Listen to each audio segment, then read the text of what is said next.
Okay, so I've been doing a lot of looking back at my life lately. As we all know, I'm on this kick of growth and figuring out who I am now and trying to move from who I was. Now, I've also come to realize that there are a lot of things I've done as a person that I'm not proud of. And I didn't realize how insecure and lost I really was, to be honest.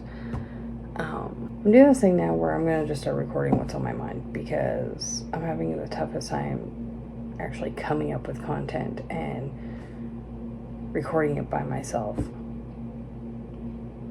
That I feel like, my talks on the motivation, on the time management, all that stuff was very, very dry because I didn't really feel like it was me, but it was what I was going through. Now looking back, I can say I'm trying to be a better me, and I am. I'm working really freaking hard at it. And it's not easy. It's extremely difficult. I feel like sometimes I put on this persona so that people don't realize how hard it is for me because as a kid, I don't really feel like I showed, I was able to show how much I was, feeling. Don't get me wrong, I was a horrible teenager. I'm the youngest of 5 kids. I'm not an angel. I was never the good kid. I was the one that was always in trouble, the one that was failing school. And it's not like I had a bad home life.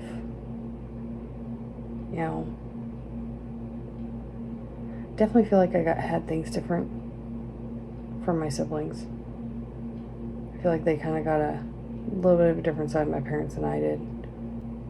And I don't want people to think my parents are bad people. They're amazing people. But I definitely don't think I got what I needed as a kid. So I rebelled really, really hard against them. And it's kind of instilled this fear in me that I have this habit, I interrupt people. And I do it because I'm scared that my voice isn't going to be heard. And I'm recognizing why. And it's taken me a long time to really delve in and realize why I do it. And I have the baddest habit of when someone's telling me a problem, it's I'm going to give you a situation because I can relate to it. Sometimes that's not what people need. It's they need you to just listen. They don't want you to tell a story to relate to them. They want you to truly listen to what they're saying, and I'm trying to work on it, but it is so difficult to undo 35 years of something you're used to doing all the time. I'm really trying to grow as a person. I'm trying to become someone that I know I can be, and I want to be, and I want all these things to line up, and I want everything to work out. I know this is going to seem like it's kind of all over the place, but I have 5-year plans. I have plans that I want to do so bad. I want to get more into my photography. I'd love to do that all the time. I want to create content. I want to be my own boss. I'd love to make my own merch. I have plans. I just need to be able to get up out of this fucking hole and get there. I think that's the hardest part, is trying to get to that place where I can breathe a little bit and feel like I'm not drowning in what my life has become in 3 years. I used to be debt-free. I used to be thriving.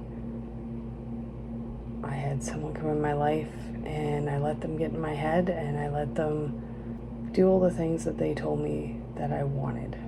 And I was so wanting it so bad that I let things happen in my life I wouldn't normally have let.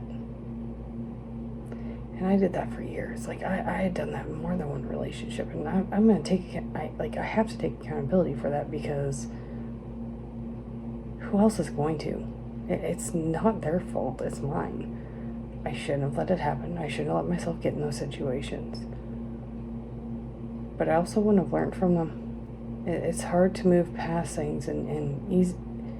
Okay, let me rephrase that. It's easy to let your past control your future when you just keep reliving it and you just let it control everything that happens in your life because you're stuck in the past. I definitely feel like because I've been able to let go of a lot of my past, don't get me wrong, there's still things that haunt me, and there will be, and they'll come back up again. But I'm not going to let them win, is the difference now. It's being able to stop what that process is or what that train of thought is and look at it and go, wait a minute, why am I doing this again? This is not what my life is now.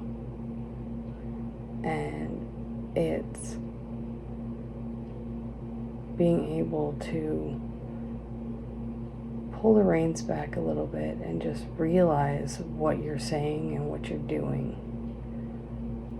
And I caught myself doing a lot of that again because I was second guessing ideas I had for content, second guessing putting it out, and worrying about pleasing everybody and worrying about if people are going to like it or not. Obviously, there's things that I'm going to put out that nobody's going to like. There's things I'm going to put out that are going to spark someone's interest. There's little things that will make people realize that you can still be struggling in the world, but still be able to move forward. And I hope it sparks that, hey, if they can do it, I can do it attitude. I just want people to be better, and I want the world to be a better place, and I want this craziness to slow down a little and people to realize that life's too goddamn short to be worrying about certain things. And you know, now this is turning into kind of a rant about everything. I've definitely taken too long of a break of recording, that's for sure. But decided it might be me in a bunch of different clothes and just splotted together. I don't know yet. Or they might turn into little 5-minute, 10-minute videos. I'm not 100% sure yet. I'm going to listen to this and see how it goes from there. But I can say for sure, this is what I want to do with my future. I want to interview people. I want to know why people are being content creators. What got them into it? Why did they fall in love with it? Like, it's not something I ever thought I would do. Don't get me wrong, I got a taste of it obviously when I originally joined TikTok on my personal account, and you know, I like the attention. Not gonna lie, I did all my posts for attention. I was that person. Now you're like, if you fucking catch me posting a selfie, because I don't need that validation. I have my own validation. On the other side of it all, I'm worried that if now, with doing a different kind of content creation, that it's not going to go as well. But I definitely did it all for attention originally. Like, I think a lot of people did back in 2020. Like, when I first got on TikTok, it was 100% about the attention. It was trying to find that missing link in my life. But now I started the streaming aspect of it all just to honestly, I know people say, oh, well, you can't talk about making money. It's not about the money, da da da. When I started, it was about the money. Then I fell in love with connecting with people and getting to know everybody, and I started to see a whole new side of it. Like, you guys are not just a number to me. You guys are individuals. Like, there's a lot of you guys I know personally, and maybe not as well as I'd like to, but at that same time, it shouldn't be tabooed because this is my business. This is my, hopefully, career.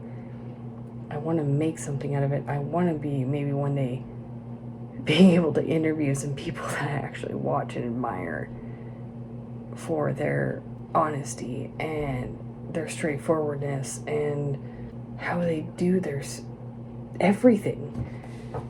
I don't know. It's definitely a passion of mine, but it is kind of sad that it is so tabooed. That content creators get shit for talking about making money and wanting to make it full time. But it is what it is. Rant done for now.